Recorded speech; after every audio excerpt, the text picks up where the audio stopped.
Bayangkan sebuah kekuatan yang mampu melahap ribuan nyawa tanpa jejak, namun disembah sebagai pelindung abadi oleh raja-raja terkuat di tanah Jawa.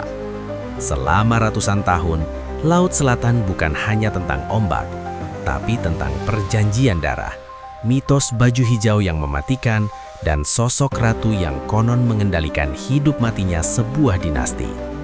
Apakah Nyi Roro Kidul hanyalah dongeng pengantar tidur? Atau justru strategi politik paling jenius dalam sejarah Nusantara yang menyamarkan bahaya alam yang sebenarnya? Wisatawan datang dengan tawa, namun penduduk lokal menatap dengan waspada, terutama pada sehelai kain hijau yang Anda kenakan. Mitos berkata, warna itu adalah undangan bagi sang ratu untuk menyeretmu masuk ke gerbang kerajaannya di dasar samudra. Tapi benarkah ini soal selera warna ruh halus? Untuk memahami ketakutan ini, kita harus memutar waktu ke abad ke-16 saat tanah Jawa sedang membara pasca runtuhnya Kesultanan Pajang. Di tengah kekacauan itu, muncul satu nama yang haus akan legitimasi mutlak, Danang Sutawijaya. Sutawijaya yang kelak bergelar Panembahan Senopati sadar bahwa pedang saja tidak cukup untuk menaklukkan para bupati yang memberontak. Ia butuh sesuatu yang melampaui logika manusia, sebuah sekutu yang tak bisa dibunuh oleh senjata fana. Kemana ia mencarinya? Babat Tanah Jawi mencatat, langkah kakinya tidak menuju gunung, melainkan ke bibir pantai Parangkusumo yang ganas. Di sana, Senopati melakukan tapa brata, memeras sukma hingga alam semesta bergetah hebat, memancing sesuatu dari kedalaman laut untuk naik ke permukaan. Getaran meditasinya begitu kuat hingga mendidihkan air samudra, memaksa penguasa laut Kanjeng Ratu Kidul keluar dari istananya. Pertemuan ini bukan sekedar romansa mistis, melainkan negosiasi politik tingkat tinggi antara penguasa darat dan penguasa laut. Tahun 1586 menandai berdirinya Mataram Islam, dan legenda mengatakan Ratu Kidul berjanji mengerahkan pasukan jin untuk membantu Mataram. Dengan narasi ini, siapa bupati yang berani melawan raja? Namun apakah ancaman itu hanya gertakan kosong? Hubungan ini dilembagakan lewat upacara labuhan yang rutin dilakukan Keraton Yogyakarta hingga hari ini. Pakaian bekas raja dan potongan kuku dilarung ke laut, simbol persembahan sekaligus pemeliharaan kontrak gaib, menjaga harmoni agar bencana tak menghantam daratan. Namun, mari kita tinggalkan babat Tanah Jawi sejenak dan beralih ke data satelit masa kini. Jika kita hilangkan unsur mistisnya, Laut Selatan Jawa tetaplah sebuah zona pembunuh massal yang nyata, tapi pelakunya bukanlah jin atau demit. Pantai selatan berhadapan langsung dengan Samudra Hindia yang terbuka luas tanpa penghalang hingga kutub selatan.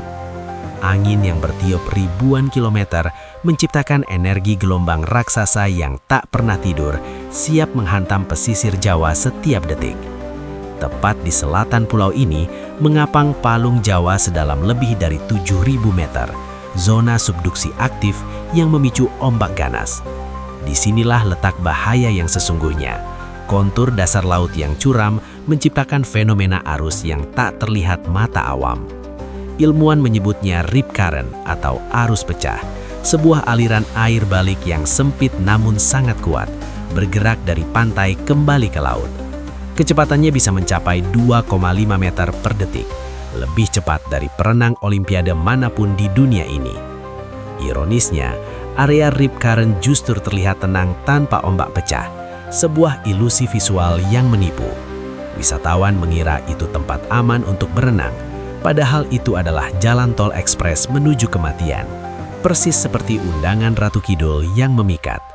Saat Anda terjebak, insting manusia akan menyuruh Anda berenang melawan arus menuju pantai. Itu kesalahan fatal. Tenaga Anda akan habis dalam hitungan menit, paru-paru terisi air, dan tubuh Anda akan tenggelam karena kelelahan, bukan karena ditarik tangan gaib. Lalu, bagaimana dengan baju hijau?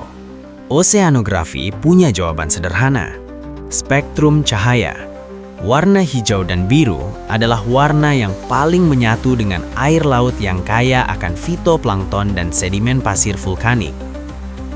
Bagi tim SAR, mencari korban berbaju hijau di Laut Selatan ibarat mencari jarum dalam tumpukan jerami.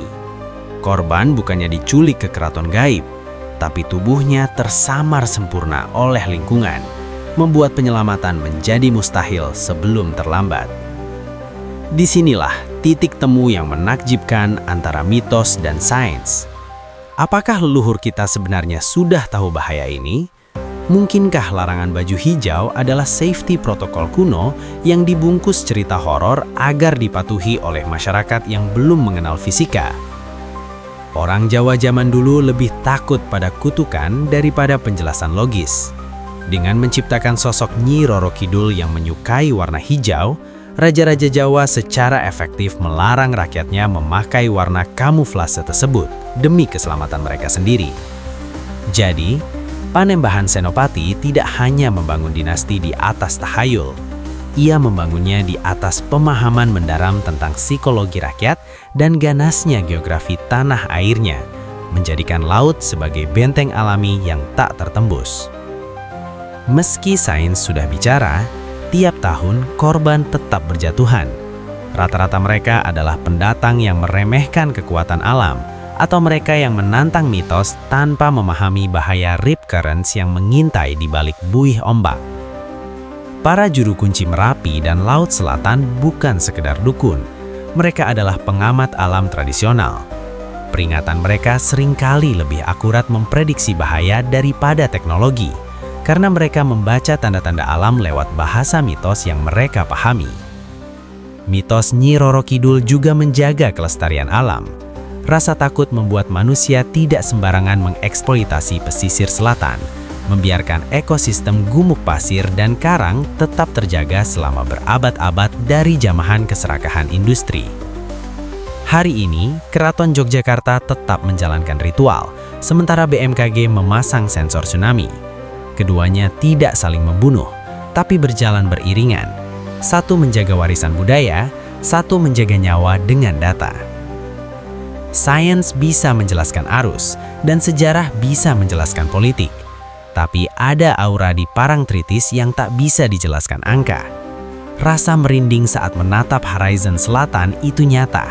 Sebuah residu energi dari jutaan doa dan ketakutan yang terakumulasi.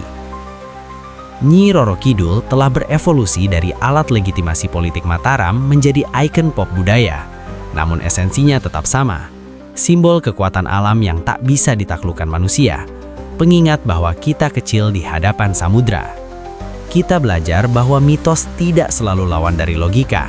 Terkadang, mitos adalah cara leluhur mengemas sains agar awet diturunkan lintas generasi. Larangan baju hijau adalah bukti cinta mereka agar kita selamat. Tanpa Nyi Roro Kidul, mungkin Mataram tak akan pernah sekuat sejarah mencatatnya. Isu ini adalah senjata psikologis yang lebih tajam dari keris manapun, menyatukan rakyat di bawah satu ketakutan dan satu kepatuhan. Dan tanpa rasa takut pada sang ratu, mungkin ribuan nyawa lagi akan tertelan rip currents. Hormati adatnya, pahami ilmunya. Jangan menantang Laut Selatan, karena ia tak butuh sesajenmu. Ia butuh kewaspadaanmu. Pada akhirnya, entah Anda melihatnya sebagai politik Panembahan Senopati, fenomena oseanografi atau istana gaib, Laut Selatan tetaplah ratu yang menuntut hormat. Berdirilah di tepi pantainya, rasakan anginnya, dan tanyakan pada diri Anda, siapa sebenarnya yang sedang menatap balik dari balik ombak itu?